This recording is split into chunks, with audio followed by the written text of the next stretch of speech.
वालेकुम प्यारे तलबा, आज हम उर्दू पढ़ेंगे जमाते नहुम। जमाते नहुम में आप लोगों को पहला सबक कब तक मेरे मौला मुकम्मल हो चुका है और इसके नोट्स आप लोगों को सेंड करते। इसके नोट्स सेंड करने के बाद आप लोगों इस नोट्स को मुकम्मल तौर पर आप लोगों के फेयर नोट्स में लिख लेना है। उसके बाद आज हम दूसरा सबक शुरू करेंगे। आप लोगों का दूसरा सबक है उर्दू। क्या है दूसरा सबक? उर्दू है। दूसरा सबक उर्दू। इसके मुसन्निफ़ कौन है? डॉक्टर जाकिर हुसैन। मुसन्निफ़ कौन है? डॉक्टर जाकिर हुसैन। कौन से सबक के? दूसरा सबक उर्दू के लिखने वाले मुसन्निफ़ है डॉक्टर जाकिर हुसैन। और इसी तरह तलबा देखिए, पहले आप लोगों को पढ़िए, सोचिए और जवाब दीजिए। क्या है पहला बिट? आप लोगों को पढ़िए, सोचिए और जवाब दीजिए। इसमें क्या है, आप लोगों को एक छोटा सा एक दिया गया है यहाँ पे, उसको अच्छी तरह पढ़ना है। पढ़ के तलबा आप लोगों इसके आंसर्स देना रहता ज़ुबानी तौर पर।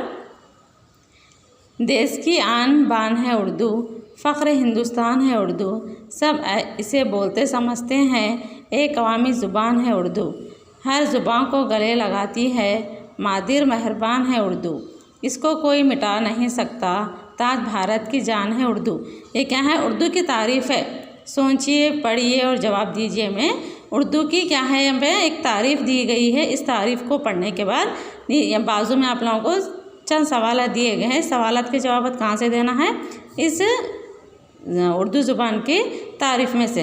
क्या है यहाँ पे? देश की आन बान है उर्दू, यानी अपने देश की शान और शौकत की कौन सी ज़ुबान है? उर्दू है।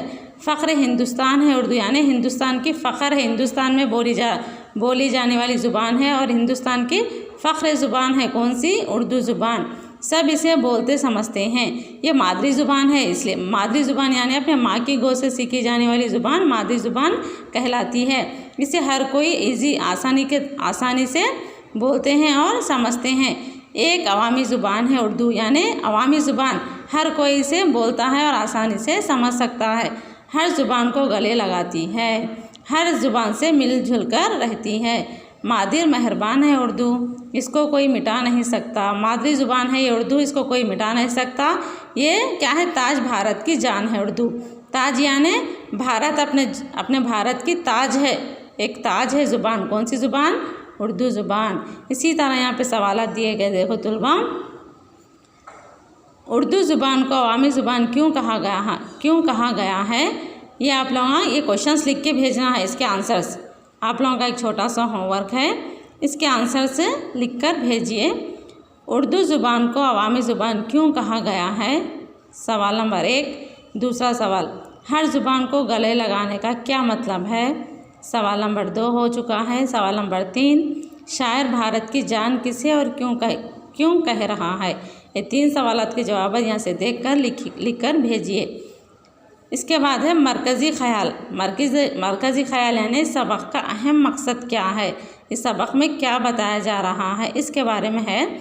डॉक्टर जाकिर हुसैन ने मज़बून उर्दू में बड़े दिल नशीन अंदाज में उर्दू की तारीख़ और समाजी अहमियत पर रोशनी डाली।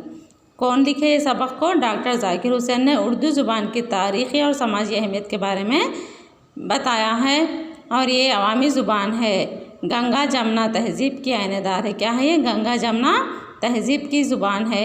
उर्दू ज़ुबान ही कसरत में वहदत का मुज़हरा है, यानी उर्दू ज़ुबान है बहुत ही अच्छी तरह बोले जाने वाली ज़ुबान है। ये मज़मून डॉक्टर जाकिर हुसैन के मज़ामिन से एक है, यानी इसको लिखने वाले कौन है? डॉक्टर जाकिर हुसैन।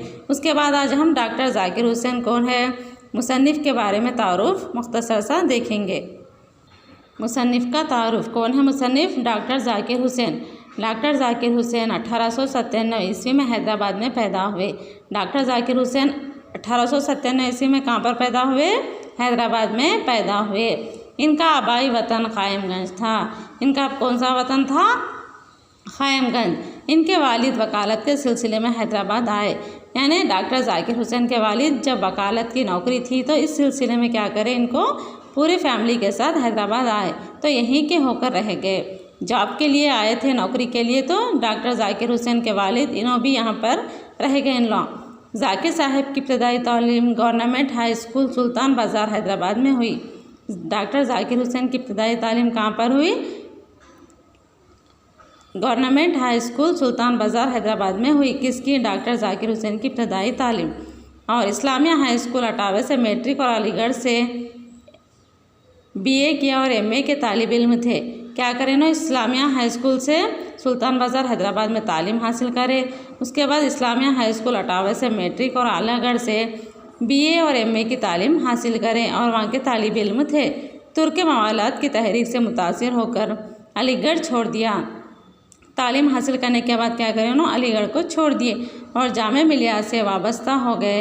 वहाँ से जर्मनी गए। क्या करें, फिर वहाँ से जर्मनी पहुँच गए और बिर्लन यूनिवर्सिटी से डॉक्टरेट की डिग्री हासिल करें। बिर्लन यूनिवर्सिटी जाके जर्मनी में क्या करें उन्होंने, डॉक्टरेट की डिग्री हासिल करने लगे। कौन, जाकिर साहब। और फिर जामे मिलिया के शेखुल जामा हो गए। 1948 ईस्वी से मुस्लिम यूनिवर्सिटी के वाइस चांसलर की हैसियत से 8 साल खिदमत अंजाम दिए। 1948 यानी 1948 ईस्वी में क्या करें उन्होंने, मुस्लिम यूनिवर्सिटी के वाइस चांसलर की हैसियत से 8 साल तक काम करें। इसके बाद बिहार के गवर्नर बन गए। इसके बाद क्या करें उन्होंने, बिहार के गवर्नर बन गए। फिर नायब सदर जमहूरिया बने और फिर सदर जमहूरिया के जलीलुल क़द्र ओहदे पर फायज रहे। जाकिर साहब को तसनीफ़ और तालीफ़ का बहुत कम मौका मिला, यानी डॉक्टर जाकिर हुसैन को बहुत ही ज़्यादा तालीम हासिल करने का या टेक्स्ट बुक्स पढ़ने का, मुताला करने का बहुत कम मौका मिला। बच्चों से इन्हें बहुत मोहब्बत थे। बहुत छोटे बच्चों से इन्होंने बहुत ही मोहब्बत और प्यार से, शफ़क़त से रहते थे। बच्चों के लिए इन्होंने अब्बू खां की बकरी, बच्चों के लिए क्या क्या लिखे ना, अब्बू खां की बकरी और खरगोश और चूहा जैसी कहानियाँ भी लिखे, जो बहुत मशहूर है। ये कहानियाँ क्या हैं, बहुत ही मशहूर है। कौन लिखे कहानियाँ, डॉक्टर जाकिर हुसैन। इनका अंदाज़ तहरीर नहायत ही सादा, सलीस और आम फहम था। जो भी कहानियाँ लिखते थे बच्चों के लिए, नज़में लिखते थे और नहायत ही सादा सलीस यानी बहुत ही आसान अल्फाज में लिखा करते थे और आम अल्फाज को लिखते थे ताकि बच्चों को अच्छी तरह समझ में आ सके। इसी तरह आज हम इस क्लास को मुकम्मल करेंगे। इंशाअल्लाह अगली क्लास को कल शुरू करेंगे।